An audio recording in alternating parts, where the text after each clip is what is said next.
An excellent and rewarding afternoon. I would like to take a few minutes to speak about our host organization, Kinnara Memorial Foundation.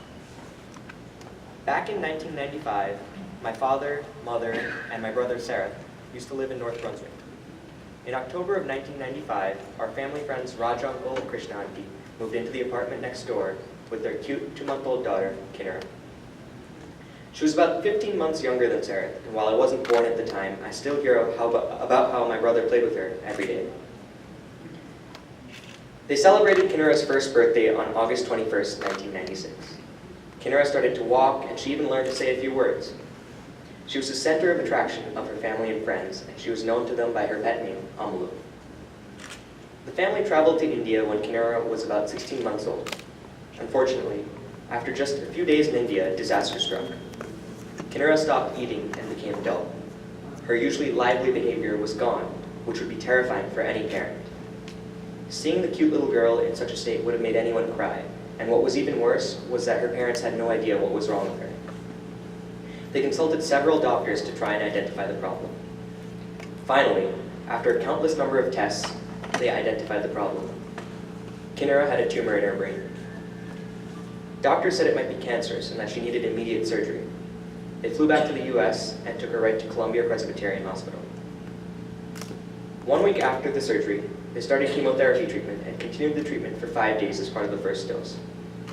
After the chemotherapy, they sent Kinnara home.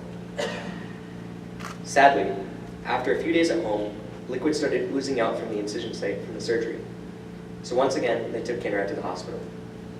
It was December 31st. Can you imagine spending your holidays with your little girl in the hospital in a life or death situation? I can't even imagine the pain that Raj Uncle and Krishna Auntie went through. After 4 more surgeries, numerous doses of chemotherapy, a feeding tube, a breathing tube, much suffering over the course of a year, and numerous hospital visits, Kinnara was discharged from the hospital for what her parents hoped would be the last time. Every 6 months, the doctors did an MRI to check on how she was doing. Unfortunately, in mid-December of 1998, Kinnara went through the MRI process, and doctors asked her to readmit her to the hospital. The doctors conveyed the sad news to her parents that the tumor was back, and that this time, nothing could be done. They told her parents that Kinnara would only live for 2 to 3 weeks more, and after hearing the terrible news, they were given a choice to either keep her in the hospital or take her home with a hospice nurse. They decided to take her home and make her final days as joyful as possible. She died on January 2nd, 1999. The ordeal had come to a terrible end. Raj Uncle and Krishna Auntie moved back to India, and today they are blessed with a daughter and a son. They started a foundation in her name, Kinnara Memorial Foundation. The primary goal of the foundation is to provide medical assistance and financial assistance to children under 12 with illnesses that need extended care. To this day, we remain great friends with Raj Uncle, Krishna Auntie, and their family. All of us can take something important and valuable away from their ordeal.